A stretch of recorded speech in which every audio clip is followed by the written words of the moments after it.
공부할 때 일하면서 돌아오는 길에 막막하고 막 그럴 때 제가 가장 많이 불렀던 또 은혜 받았던 찬양이 내 주의 은혜 강가로인데 감사합니다. 날씨가 이제 좀 더워졌죠. 날씨가 더워지고 이 좋은 날, 이 복된 주일에 사랑하는 우리 성도들과 함께 하나님 앞에서 같이 예배드릴 수 있다고 하는 이 은혜가 얼마나 우리에게 감사한 일인지 모릅니다. 오늘 여러분들 정말 사랑하고 또 주님 안에서 여러분들 축복합니다. 오늘 귀한 말씀 안에서 하나님이 주시는 샘솟는 기쁨이 오늘 여러분들이 예배 가운데 있게 되기를 주님 이름으로 꼭 축복드립니다. 오늘 본문 안에서는 이 본문이 사실 솔직한 우리의 어떤 질문을 품고 있습니다. 그 질문이 출애굽기 17장 오늘 읽은 마지막 절에 여호와께서 우리 중에 계신가 안 계신가? 믿음이 좋으신 분은 또 모르겠지만 저는 개인적으로 세상에서 실제 존재하는 인생을 살아가는 거의 대부분의 모든 사람들, 특별히 크리스찬들은 이런 솔직한 질문들을 마음에 품고 살아가야 될 그런 순간들을 아주 자주 마주친다고 생각합니다. 정말 하나님이 살아계시는 건가? 정말 우리 안에, 우리 가운데 하나님이 계시나 계시지 않나? 가장 오래된 전통적인, 이걸 신학이라고 부르기도 하지만 신학적인 이 질문, 하나님이 우리 가운데 계시나 계시지 않나? 하나님을 믿고 있는, 우리 하나님을 다 믿고 있단 말이에요. 그래서 우리가 이 자리에 또 와 앉아 있습니다. 근데 아이러니하게도 정말 우리가 때로는 가슴속에 묻고 싶은 질문이, 하나님 믿고 하나님 앞에 있는데 솔직하게 묻고 싶은 질문이, 하나님이 우리와 정말 함께 계시나 계시지 않나?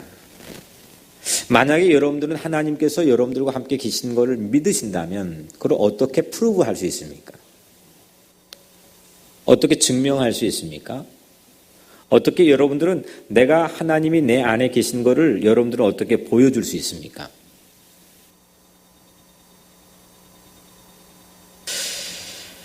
함께 계시는 걸 말하지만 실제 그 의문의 물음표는 꼬리를 물고 우리의 삶에 떨쳐내지 못한 채 때로는 우리 믿음을 흔들리게 하는 주범으로 우리 안에서 불쑥불쑥 뛰쳐나올 때가 전 적지 않게 있다고 생각합니다.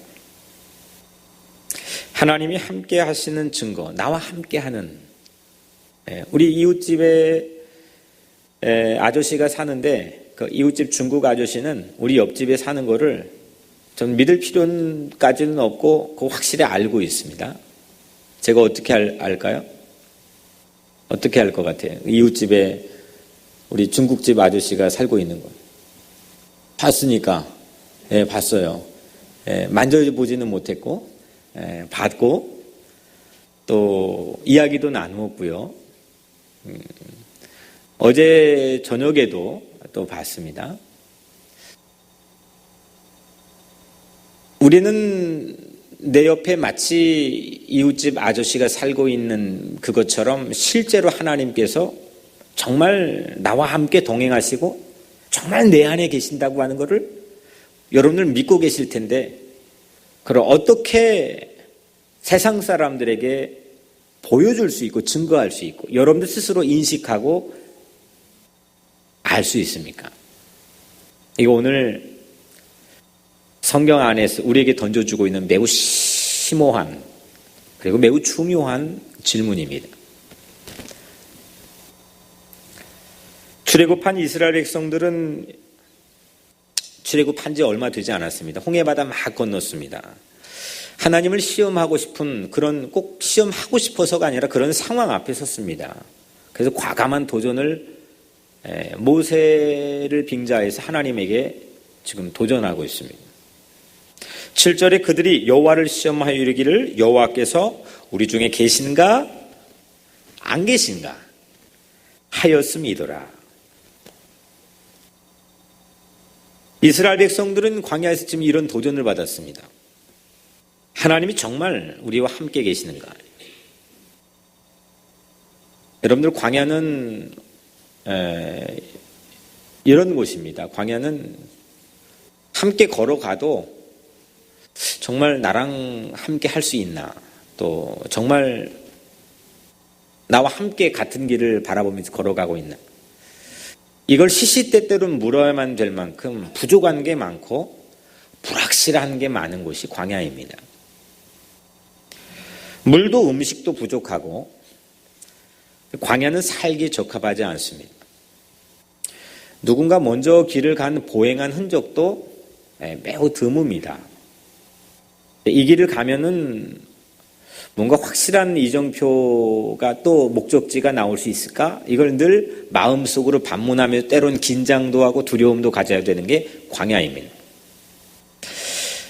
제가 몇 년 전에 미 서부의 사막인 데스밸리를 종단을 한 적이 있습니다. 횡단 종단을 했으니까 뭐 거의 유대 광야를 가보지 못했기 때문에 늘 광야에서 복음서나 이스라엘 백성들의 삶의 대부분이 성경 안에 이루어지는데, 늘 가장 궁금한 게 실제 광야, 사막은 어떤 모습일까? 미국 세계 최대 문명을 자랑하는 이 나라 안에서도 한 10시간, 8시간을 정말 쉬지 않고 운전을 했는데도 끝이 나오지 않는 사막을 운전해서 간 적이 있습니다. 밤새 운전했는데 사람 구경 거의 못했습니다. 그게 나중에는 살짝 좀 긴장도 되고 무섭기도 하고, 뭐가 나와야 좀 안정이 되는데 아무것도 안 나오니까 아주 오래간만에 만나 잠깐은 밖에 나갈 기회가 있어서 차 밖에 나가봤는데 화씨로 120도가 넘었으니까 바깥 공기가 섭씨로 거의 50도에 육박하는 아주 뭐 정말 그 열기가 끓는 한밤중인데, 최고 문명 아닌데도 사막은 부족한 게 참 많았습니다. 주유소도 찾기 어려웠고, 뭐 그래서 하여튼 1년에 몇 개 사건씩 그 사막 안에서 길을 잃기도 하고, 또 예기치 못한 사건으로 사고를 당하고 죽기도 하고 어려움을 당하고 있어서 거기를 죽음의 계곡, 데스밸리라고 부른다고 합니다. 여하튼 기다리는 것이, 내가 지금 기다리고 있는 게 어디쯤 있는지 가늠하기가 불확실합니다. 내가 주유소 기다리는데 이 가스 못 넣으면 얼마나 조급해집니까? 이거 어디 정도 가면 있어야 될지, 이게 참 가늠하기가 매우 불확실하고 어려운 곳이 그래서 사막이구나라고 하는 것을 아주 조금이지만 맛을 보았습니다. 사람들이 부족하고 불확실하면 뭘 하냐? 컴플레인을 하더라고요. 우리 애들도 키우다 보니까 부족하고 또 뭔가 이렇게 안정감이 없으면 컴플레인을 합니다. 홍해 앞에서도 이스라엘 백성들은 이게 길이, 진로가 불확실해서 컴플레인을 냈습니다. 그 마라에서 물맛이 쓰니까 불평했고, 또 신광야에서 배고파서 원망도 했습니다. 불평이 많다 보면 또 싸우죠. 파이팅이 일어납니다. 오죽하면 본래 이 오늘 장막을 친 르비딤이라는 곳을 이름을 개명하는데 파이팅, 싸웠다, 싸움이라는 뜻의 무리바라고 하는 이름으로 바꿉니다. 오죽 거기에서 얼마나 대판 싸움이 일어났으면.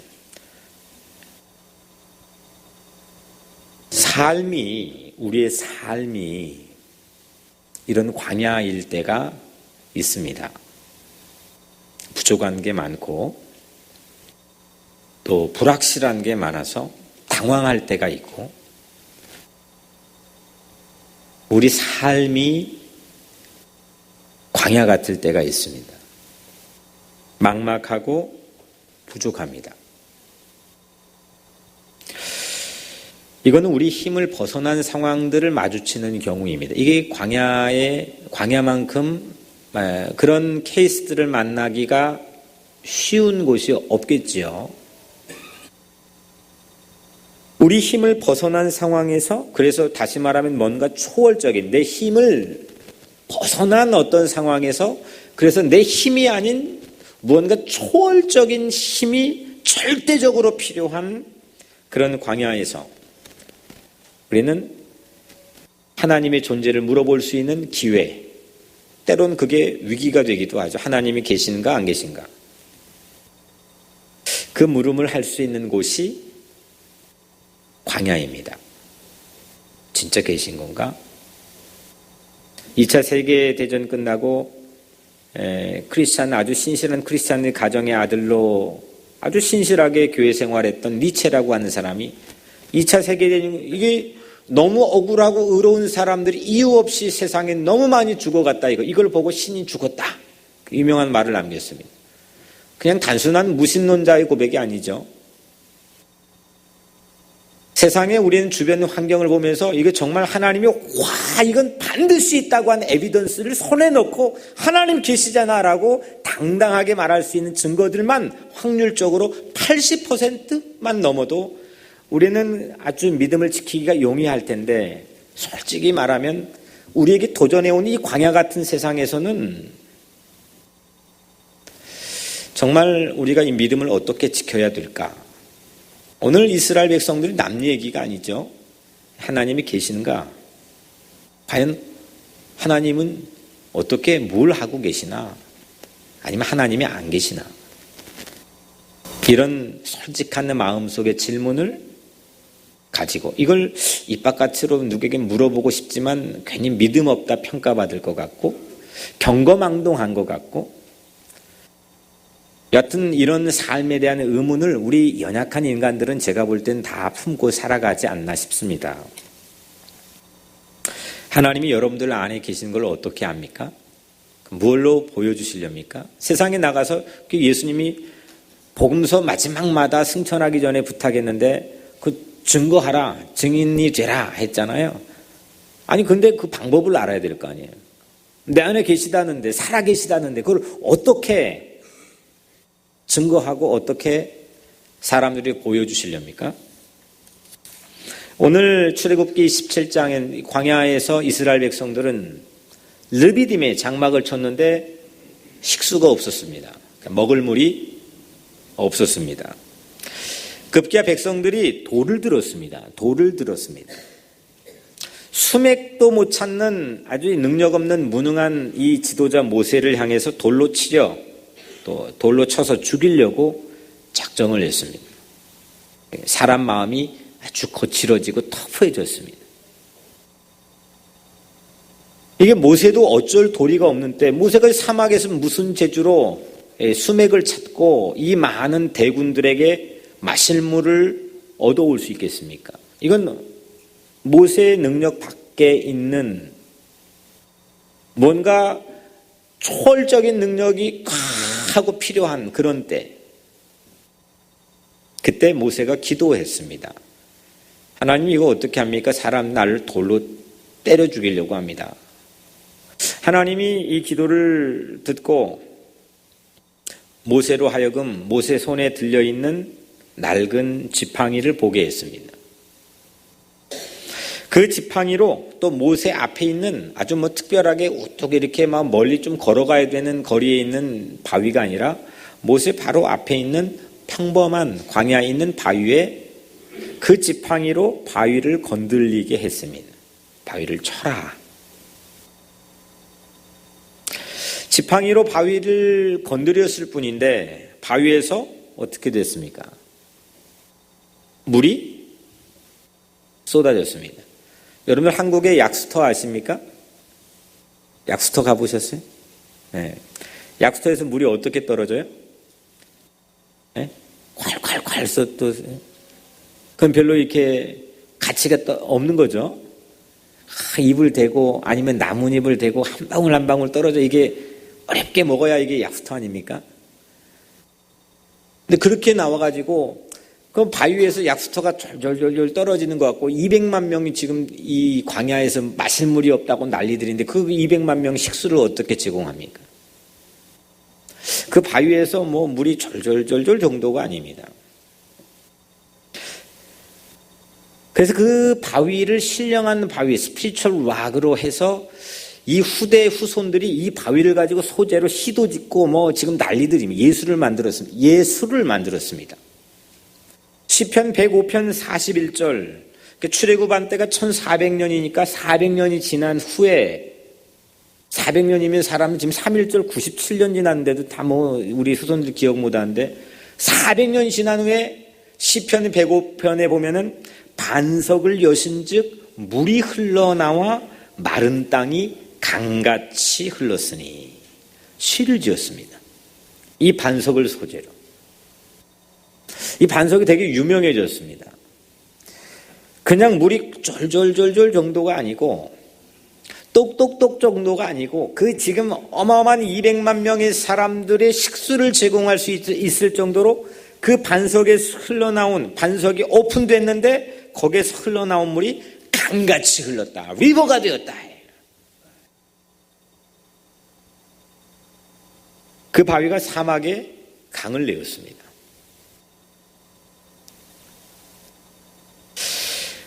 그 바위는 두고 신령한 바위로 많은 사람들에게 회자되고 기억되었습니다. 성경 안에도 그 이후에도 소개하겠지만 뭐 신약 성경 심지어는 바울에게 오늘 우리 읽은 말씀 안에서도 이 바위는 또 우리들에게 소개가 되고 있습니다.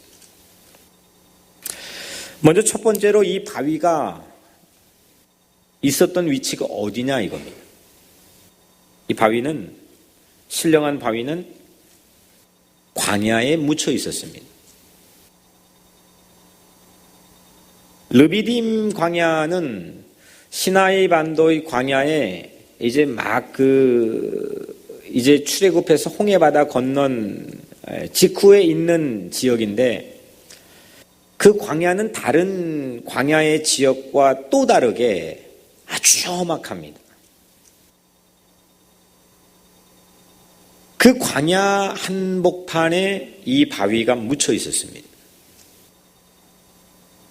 주위에 색강조차 조그만한 또랑물조차도 없었습니다.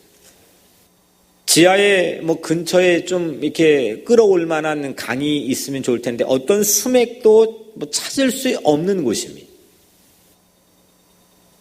오늘 이 1절에 르비딤이 장막을 쳤으나 백성이 마실 물이 없는지라. 사람들이 저는 이게 야영하는 거 원래 참 좋아했어가지고 20대 때부터 야영을 참 많이 다녀봤는데 이게 텐트를 그러면 저녁에 어디다 치느냐 활동 낮에 하다가 저녁에 텐트를 치는데 이게 기술이 필요한 거거든요. 주변에 이 볼만한 것, 또 주변에 접근 용이한 것, 또 그 안에서 이 퍼실리티 여러 가지를 봐야 되겠지만 머물 만한 곳을 텐트를 칩니다. 지금 이스라엘 백성들은 출애굽에서 이제 유목민으로 살아가기 시작하는데 이 유목민으로 살아가면서 가장 중요한 게 내가 잠시 머물 곳을 어떻게 찾느냐 이겁니다. 거기에 텐트를 치는 겁니다. 그런데 그 텐트를 내가 머물 곳이라 생각에 쳤지만 그곳이 꽝이 되었습니다. 그래서 백성들은 화가 났습니다. 뭔가 기대했는데 거기에서 아무런 수확도 거두지 못하고 그냥 꽝이 되었습니다. 허망합니다. 그런데 그 신령한 바위는 그 좌절과 절망을 안겨주었던 그 광야 한복판, 그들에게 실망과 절망으로 인식될 수밖에 없었던 그 광야 한복판, 그 광야 한복판에 그 바위가 묻혀 있었습니다. 모세는 그것으로 자기 돌로 치려 하는 사람들의 그것으로 사람들에게 나와 함께 하신 하나님, 우리 가운데 계신 하나님을 증명해 주었습니다. 보여주었습니다. 여기서 우리가 한 가지 주목해 봐야 될 것은 물이 바위에서 펑 하고 쏟아졌더라. 우리 이걸 주목해서 이 자체만은 우리 생각하기 쉽지만은 하나님께서 오늘 모세를 통해서 하나님이 그들 가운데 계신 것을 더 주목하게 한 포인트는 이 바위에 묻혀 있는 로케이션입니다. 위치입니다. 어디에 있었냐 이겁니다. 이건 그들의 능력 밖의 자리, 그들이 좀 머리 써가지고 좀 적당히 60, 40, 아니 50, 50 이렇게 해가지고 내 능력과 노력을 어느 정도 투여하고 투자할 수 있는, 그랬다고 말할 수 있는 자리가 아니고 그들의 능력이 완전히 밖에, 그 광야의 한 복판에 이 바위가 묻혀 있었습니다.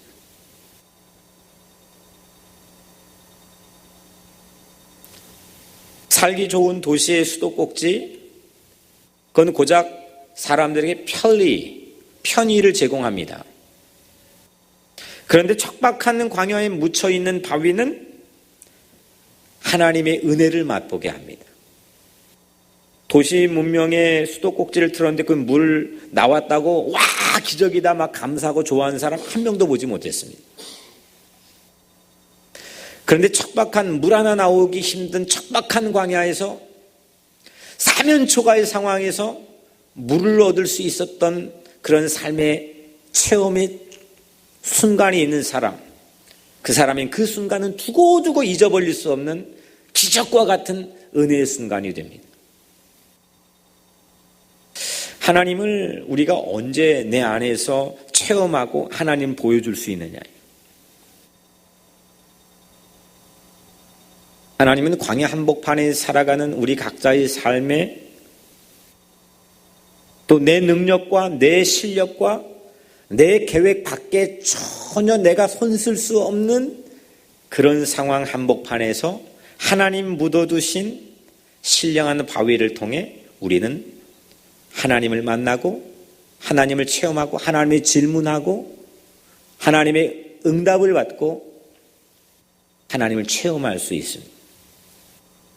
이거는 모든 인류의 사람들이 동일하게 적용되는 그런 하나님께, 그래서 성경 안에 담겨있는 하나님께서 자기를 드러내는 동일한 과정이라고 저는 생각합니다. 고난의 한복판에서, 때로는 부족한 상황에서, 또 어려운 상황에서, 그래서 하나님 정말 똑똑하시다. 우리 이 하늘이 땅보다 높은 것처럼 우리 생각보다 하나님의 생각은 늘 높으시다 했고, 하나님의 어리석음이 우리 지혜보다 뛰어나다고 하셨는데 그 하나님의 신묘막측하고 오묘한 하나님의 지혜는 바로 이거구나. 하나님의 지혜는 그 신령한 바위를 광야에 묻어주셨다. 이것으로 하나님을 만나고 이것과 하나님과 관계가 깊어지고 이것과 하나님과 동행함을 알고 이것과 하나님을 체험하기 때문입니다. 로마서 9장 33절 말씀에 보라 내가 걸림돌과 거치는 바위를 시온에 두노니 그를 믿는 자는 부끄러움을 당하지 아니하리라. 광야 바위는 본래 발길에 채워 넘어지게 할 수도 있는 그런 걸림돌이 될 수가 있습니다. 잘못하면 다치게 할 수도 있습니다. 눈에 거슬리게 하는 방해물이 될 수도 있습니다.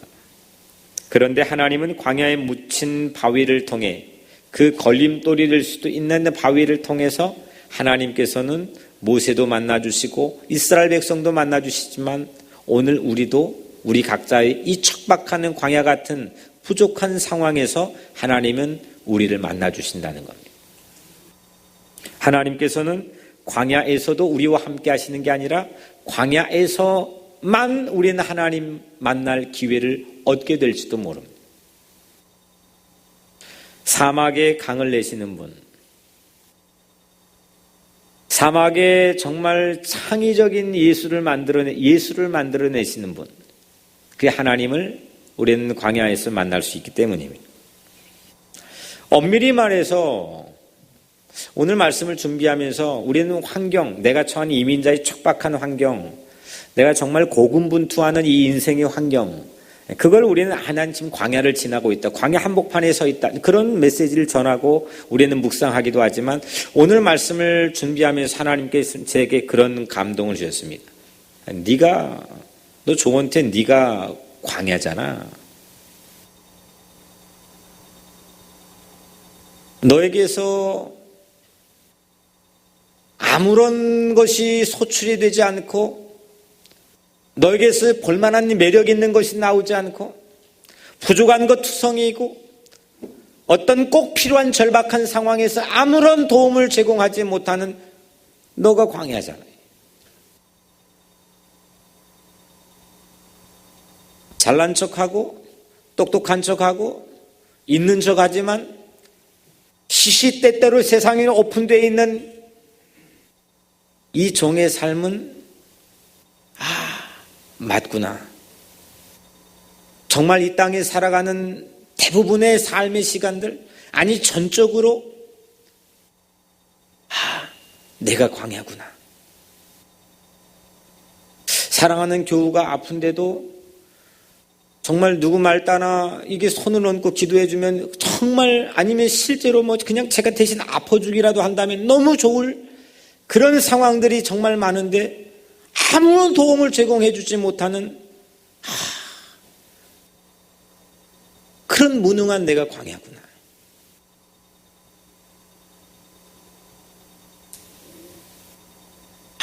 우리가 광야구나. 우리 인생이 광야구나. 내 자식을, 여러분들 자식을 위해서 열심히 돈 벌고 일하고 여러분들을 케어한다고 하죠. 그 자식의 대부분의 시간은 학교 가는 순간부터 여러분들의 곁을 떠납니다. 여러분들이 채널을 맞출 수 있습니까? 그 마음을 여러분들 마음대로 할 수 있습니까?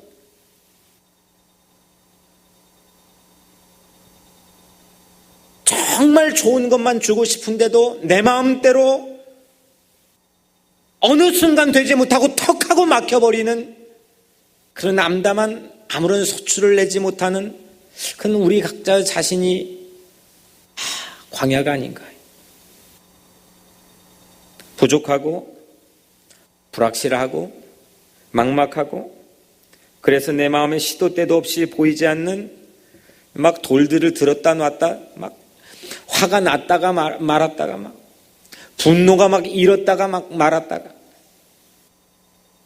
오늘 이 무리바의 사건의 르비딤이 그런 광야가 꼭 우리 자신 아닐까. 한밤중에도 이제 좀 열기가 식을만 한데 그 밤에도 열기가 떨어지지 않았던 그 데스밸리 사막처럼 우리 인생 이 광야도 시도 때도 없이 열기가 열받쳐 오르고 이 식지를 못하고 온유하지 못하고 사랑하지 못하는 혈기왕성한, 내 힘으로 다 하는 것처럼 의시되며 살아가는, 그러면서도 정작 무능한, 그게 우리 광야 아닐까. 때론 누군가에게 걸림돌이 될 때가 교묘하게 감춰놨지만 실제 내 인생의 본질과 알맹이는 누군가의 걸림돌이 될 때 속으로만 아이고 못난 것 자체가지만 이것도 습관이 되어 이제는 만성이 된 그런 광야 같은 삶의 모습도 얼마나 많이 있습니까? 그런데 그런 인생 광야, 그런 우리 각자 인생에 하나님은 스피리추얼 락, 신령한 바위를 묻어 놓으신 게 은총인 걸 감사하시길 바랍니다.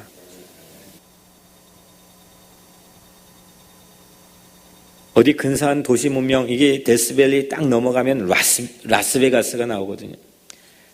야, 밤에 이게 딱 하고 들어가는데 진짜 소돔 고모라 휘황찬란한데, 이야,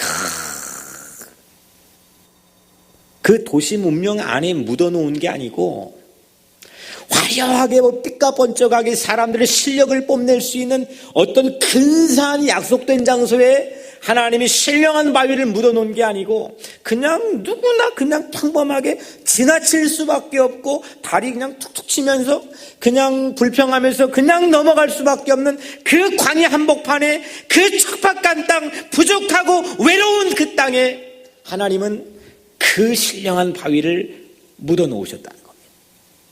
우리 같은 인생에.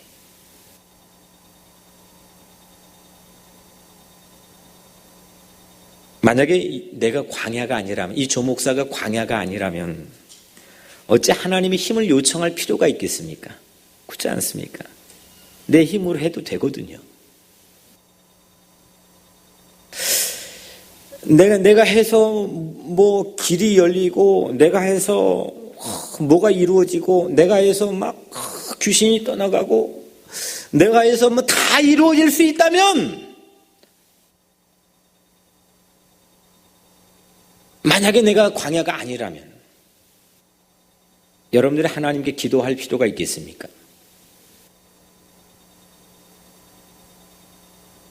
내가 죄인이니까, 내가 자격 퀄리파이가 안 된 버려진 땅이니까, 쓸모없는 땅이니까, 불모지니까, 불임의 땅이니까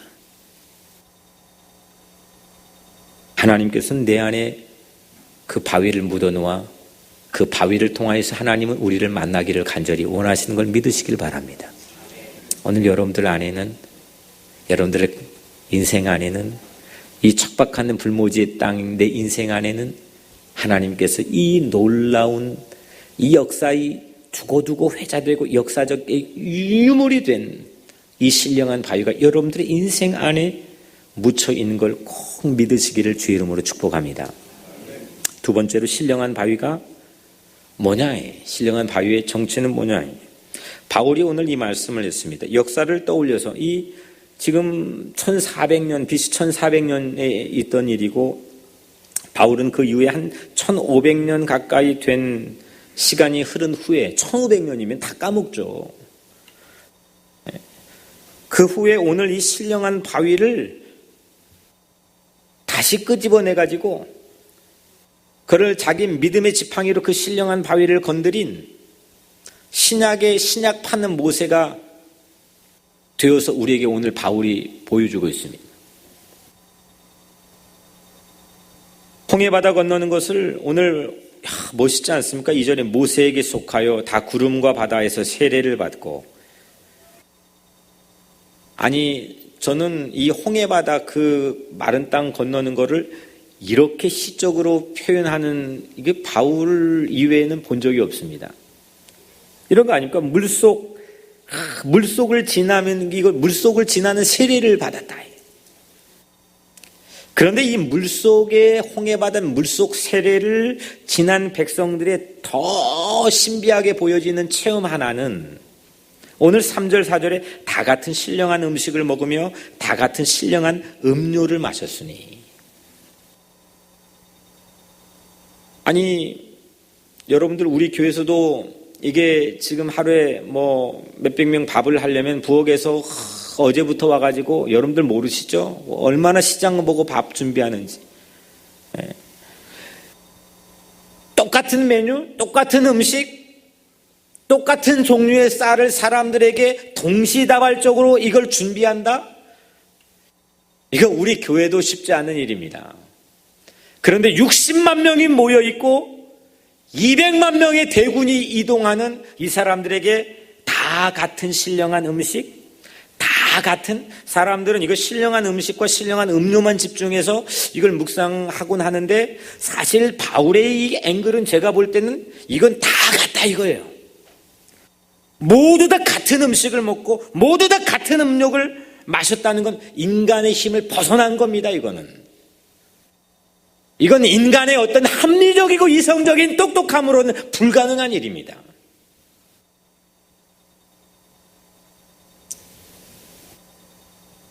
이건 하나님의 일입니다. 그런데 그 음식과 음료를 내온 이 광야 한복판의 부엌, 키친인 그 바위가 같은 음료를 뿜어냈으니까 그 바울은 이 바위를 뭐라고 고백했느냐? 4절에 그 반석은 한번 따라해봐. 그 반석은 그리스도시라. 아멘. 예수 그리스도를, 그 믿음의 지팡이로, 반석이신 예수 그리스도를 믿음의 지팡이로 건들고 의지하는 모든 이들에게, 다시 말하면 예수를 믿는 모든 자들에게 차별 없이 같은 음료를 제공해 주시겠다고 하는 하나님의 놀라운 은총을 바울은 깨달은 겁니다. 우물가 사마리아 여인, 사람 살살 피해 다니고 눈치 보고 사람 없는 곳만 다니고, 이제는 왜 그런지 아십니까? 사랑을 다 실패해버렸어요. 결혼을 몇 번 했는데도 사랑에 실패했고, 지금 있는 사람 사랑하지 않고, 동네 사람들이요, 저 사람을 나 죽이려고 그냥 그 눈에 도끼를 쓰고 쳐다본다고 늘 생각했던 사마리아 여인입니다. 지역적으로, 역사적으로, 문화적으로 이 사람들은, 이 여인은 완전 마음의 사랑이 메말라 버렸어요. 그런데 이 여인이 그 수가성 우물가에 예수님 만난 이후로 예수님 말씀, 내가 주는 물을 먹는 자는 영원히 목마르지 아니하리니 내가 주는 물은 그 속에서 영생하도록 솟아나는 샘물이 되리라. 이 말 듣고 이 여인이 기쁨이 넘쳐 막 사랑이 솟구치는데 주체를 못하잖아요. 자기 가져왔던 물동이 버려두고 원수 같았던 그 동네에 들어가더니 그 쳐다보지도 않았던 동네 사람들에게 말을 야, 내가 만난 예수를 와서 보라. 그랬더니 그 여인 말의 힘이 뭡니까? 그 여인 말하는 거 들으려고 하지 않았던 동네 사람들이 그 여인의 말에 설득되어서, 그 여인의 말에 파워에 납도되어서 예수를 보러 갑니다. 그리고 놀라운 사건이 일어나지 않습니까? 큰 바위이신 예수 그리스도 안에 얻어진 생수가 그 여인의 마음속에 새로운 사랑을 솟구치게 하는 겁니다. 목이 말라요? 돈이 말라요? 뭐가 마른지 아십니까? 사실은 우리 본질적인 인생의 문제는 사랑이 메말라는 겁니다. 다 이기적이고 내 욕심과 나만 쳐다보고 진실한 사랑을 하지 못하는, 사랑이 메마른 이 사마리아 여인처럼 우리는 그런 광야와 사막과 같은 그런 인생을 살고 있는지도 모릅니다. 하지만 우리 안에 묻혀 계신, 우리 안에 묻어두신 신령한 바위인 예수 그리스도를 만나고 믿게 되면 우리 삶 안에 새로운 놀라운 영생하도록 솟아나는 사랑과 기쁨의 샘물이 솟아날 줄로 믿습니다. 여러분들 광야 같은 내 안에 계신, 척박한 짝짝 갈라져 있는 불모지의 땅 내 안에 계신 예수 그리스도를 바라보고 믿으시길 바랍니다. 누구든지 목마르거든 내게로 와서 마시라. 나를 믿는 자는 성경의 이름과 같이 그 배에서 생수의 강이 흘러나오리라. 척박한 빈곤한 황량한 불모의 땅, 그 사막 인생인 내 안에 예수 그리스도가 계신 이 놀라운 사실을 여러분들 이 시간 믿으시길 바랍니다. 우리에게 생수의 강이 흐르게 될 줄로 믿습니다. 마지막으로 이 신령한 바위가 바울에게 어떻게 보여졌느냐?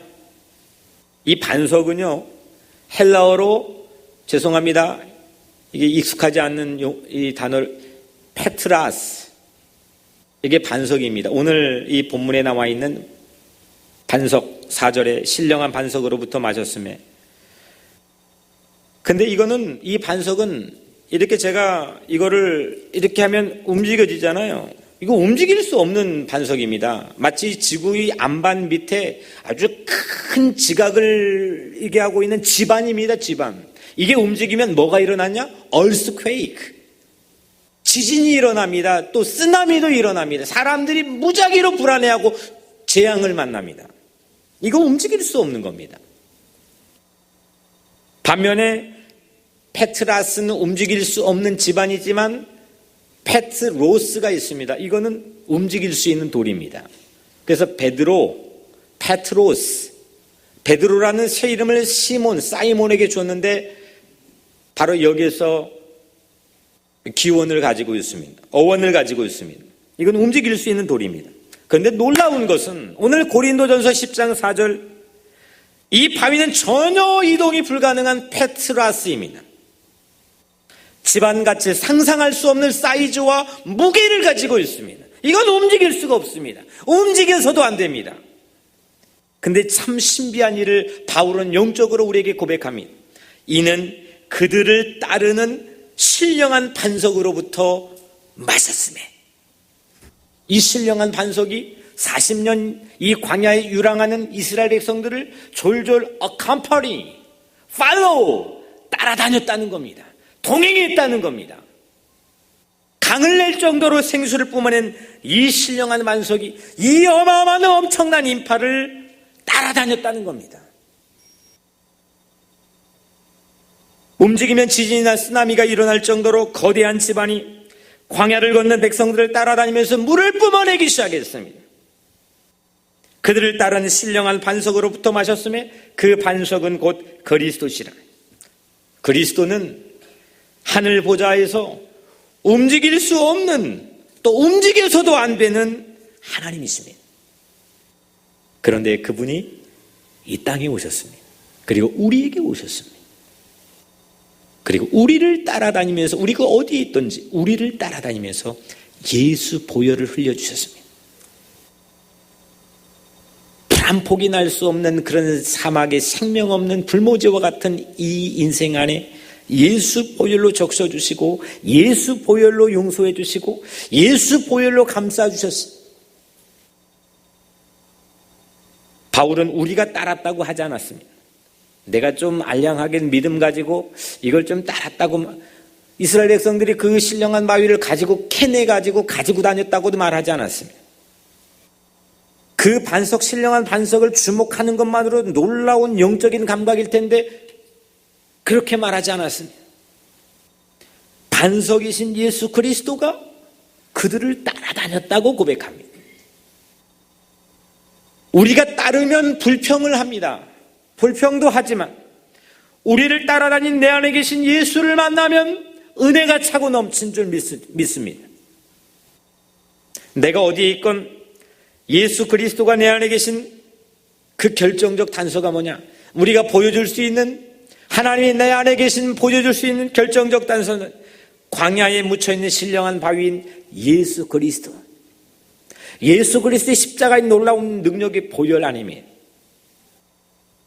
요즘 온 교인이 함께 기도하는 우리 김대성 형제 28살의 이 형제 힘겨운 암투병을 하고 있습니다. 그의 삶이야말로 생생한 광야입니다.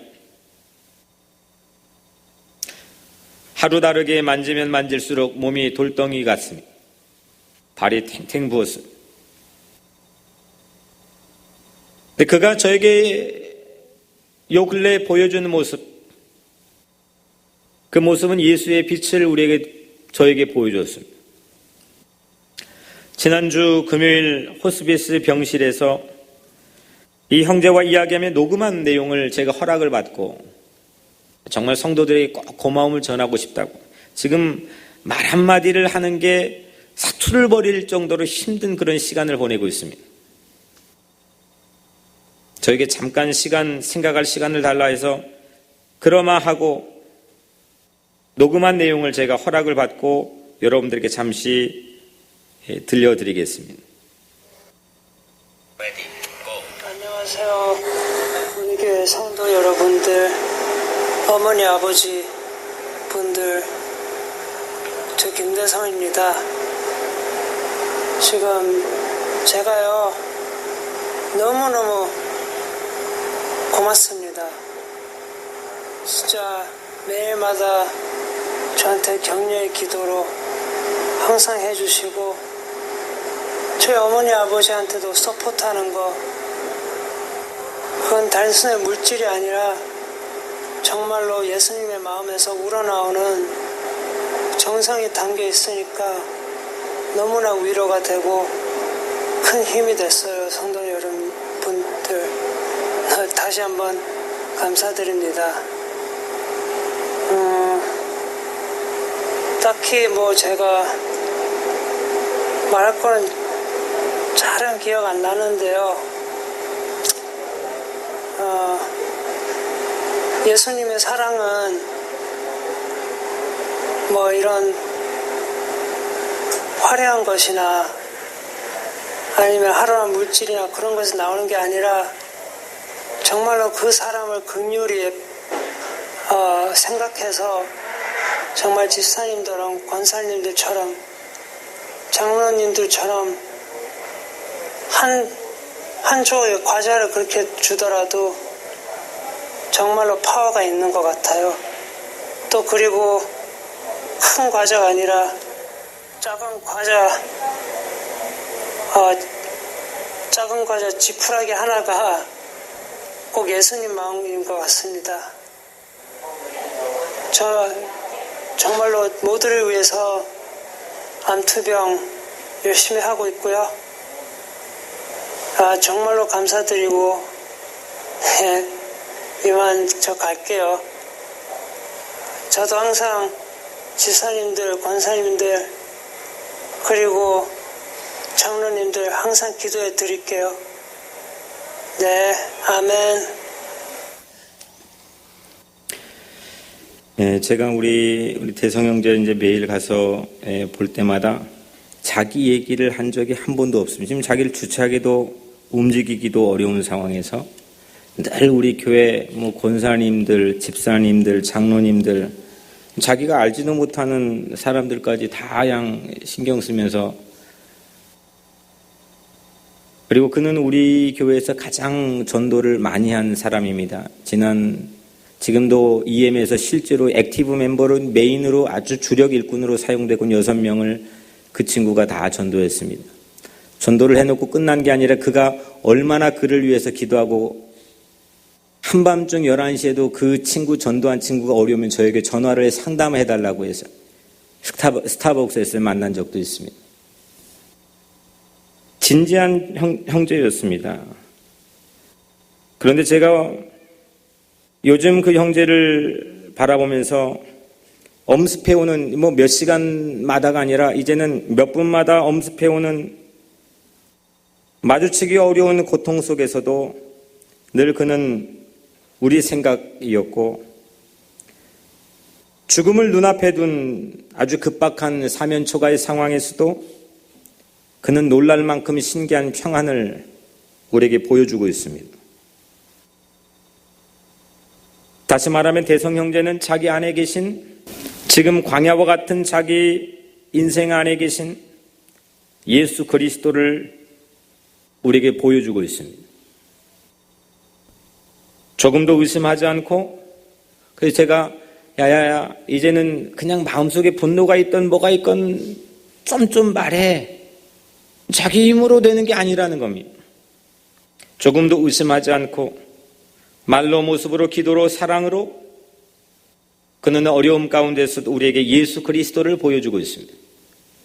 오늘 이 자리에 서 있는 저 목사보다도 훨씬 더 능력 있는 메시지를 그의 삶을 통해 그의 얼굴빛을 통해 보여주고 있습니다. 대성이 가슴에 묻힌 신령한 바위는 예수 그리스도임이 분명합니다. 대성 형제를 고쳐주시는 것도 물론 놀라운 기적이 되겠지만 대성 형제를 통해 EM 전원이 예수 구원을 믿게 되고 기도하기 시작했습니다. 기도하지 않았던 우리 어른들을 깨워 기도하게 하고 철야하게 하고 있습니다. 그가 사랑으로 우리 위해 기도하게 한 것도 그가 아픈데 우리를 위해 기도하는 것, 그가 신방을 받아야 되는데 우리를 염려하는 것, 그것 또한 기적입니다. 이것은 그가 무슨 특별한 능력을 가지고 있어서 된 것이라 생각하지 않습니다. 이것은 그를 따라다니며 그를 놓지 않고 그와 함께 계시는 신령한 바위이신 예수 그리스도 때문이라고 저는 확신하게 되었습니다. 한 바가지 마중물처럼 지하 깊숙이 물을 지상으로 나오게 하는 것처럼 우리 대성 형제는 우리를 예수께로 더 가까이 인도해 주게 만드는 이 땅의 반석의 마중물이 되고 있습니다. 오늘 이 설교는 미국 전역으로 또 한국에까지 그 대성 형제에게 떠준 이 믿음의 마중물을 통해서 복음이 전해지고 예수 그리스도가 나타나고 그 예수 그리스도 앞으로 절망에 빠져있는 수많은 광야 같은 인생들을 더 가까이 나오게 할 줄로 믿습니다. 사랑하는 성도 여러분, 내 안에 계신가 안 계신가? 흔들리고 계십니까? 믿음으로 내 안에 묻힌 신령한 바위 예수 그리스도를 믿고 바라보시기를 주의 이름으로 축원합니다. 물이 많은 곳에서 물을 얻었다고 감사하고 춤을 추는 사람 본 적이 없습니다. 은혜는 광야에 묻힌 바위에서 생수를 얻었을 때 잊혀지지 않는 영원한 기적이 됩니다. 광야의 한복판에 서 있다고 불안해하지 마십시오. 그곳에 광야의 복음이 묻혀 있습니다. 사망의 음침한 골짜기를 다닐지라도 주의 지팡이와 막대기가 신령한 바위에 생수를 쉼없이 나오게 할 줄로 믿습니다. 오늘 나는 광야입니다. 나는 불모지의 땅입니다. 나는 부족한 것 투성입니다. 나는 기도해도 되지 않았습니다. 나는 능력이 부족합니다.